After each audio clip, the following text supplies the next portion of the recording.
Hello everyone, this is DMC one from Malaysia Kuala Lumpur. তো এখন আসলে রাত বাজে, মালয়েশিয়ান টাইম হচ্ছে রাত 2:17। আমরা বেরোইলাম হচ্ছে কুয়ালালামপুর শহরের একটু আউটসাইড ঘোরার জন্য। রাতের কুয়ালালামপুরটা কেমন একটু দেখাও, এই সাইড থেকে একটু দেখাও। খুবই সুন্দর ভিউ, চারপাশে ভিউ। আসলে আমরা হোটেলে একটু বোরিং লাগতেছিল, ভাবলাম রাতের কুয়ালালামপুরটা আপনাদেরকে একটু দেখাই। তো কেমন গাড়িটা আজকে নিছি, এবং গাড়িটা কিন্তু খুবই স্মুথ, এবং এটা 2024-এর মডেল, 25 রেজিস্ট্রেশন।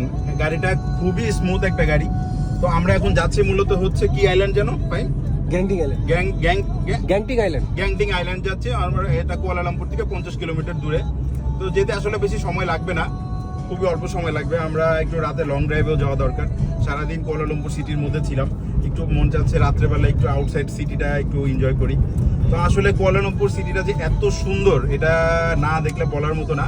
আরেকটা ব্যাপার বলে দিই যে এটা খুব ইজি একটা প্রসেস। কেউ যদি এসে গাড়ি রেন্ট করতে চান, আসলে প্রত্যেক জায়গায় কুয়ালালামপুর সব মোড়ে মোড়েই কার রেন্ট শপ থাকে, সেখান থেকে খুব সহজেই নিতে পারেন। আমরা একটা নর্মাল সেডান কার নিয়েছি, এটা পড়ছে মাত্র 160 RM।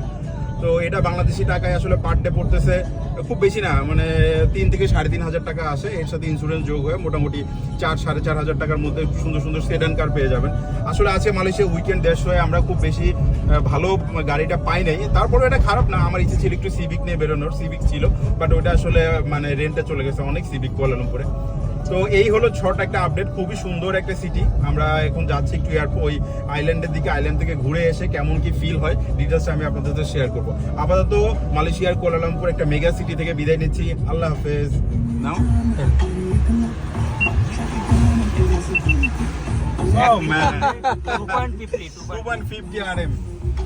তো ব্যাপার হচ্ছে, আমি একটু বলে দিই আরেকটা ব্যাপার, সেটা হচ্ছে এখানে কিন্তু টোল প্লাজায় কিন্তু কোনো অন্ধকার হয়ে আছে। টোল প্লাজায় কিন্তু কোনো লোকজন নেই। সবসময় টোল প্লাজায় ঢুকতে হলে যেখানে ভিসা কার্ড একটা আছে, ভিসা লেখা, তো ওই ভিসা যেখানে লেখা থাকে ওই পথ দিয়ে কিন্তু পার হইতে হবে, না হলে কিন্তু ঝামেলা হয়ে যাবে। এটা রাখো। আরেকটা ব্যাপার বলি, এই গাড়ি ভাড়া নেওয়ার সময় যেটা মেইন ম্যান্ডেটরি, সেটা কিন্তু ইন্টারন্যাশনাল ড্রাইভিং লাইসেন্স, যেটা লাগবেই, মাস্ট। ওটা ছাড়া কিন্তু কোনোভাবেই পসিবল না। তো থ্যাংক ইউ সো মাচ ফাইম আমাকে হেল্প করছে এই ড্রাইভিং লাইসেন্সটা করে দেওয়ার জন্য। ও এটা না থাকলে পরে আমরা কিন্তু মালয়েশিয়াতে আছে গাড়ি চালাতেই পারতাম না, কারণ ন্যাশনাল লাইসেন্সের কোনো ভ্যালু নাই। তো আমার যে লাইসেন্সটা আছে এটা টোটাল 17,000 টাকা লাগছে, এবং এটা হচ্ছে 196 কান্ট্রিতে অ্যাপ্রুভাল আছে। তো আমি এটা এখানে দেখাইলাম যে এটা যা যা লিস্ট আছে সবগুলোতে কি এটা অ্যাপ্রুভাল কিনা। তো বললো যে হ্যাঁ এইটা থাকলেই চলবে, নো ইস্যু। যদিও আমার কার্ড কিন্তু এসে পৌঁছায় নেই, জাস্ট কপি আছে। আমি কিন্তু কপিতে গাড়ি রেন্ট পেয়ে গেছি।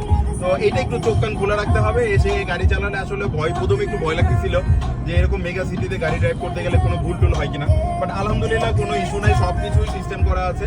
জাস্ট একটু চোখ কান খোলা রেখে এবং ফুল ফোকাস রাখতে হবে গাড়ি চালানোর সময়। যদি আমি ভিডিও করতেছি এখন, বাট এটা করলে ইনশাল্লাহ আর কোনো সমস্যা হবে না। তো ওকে, গুড বাই।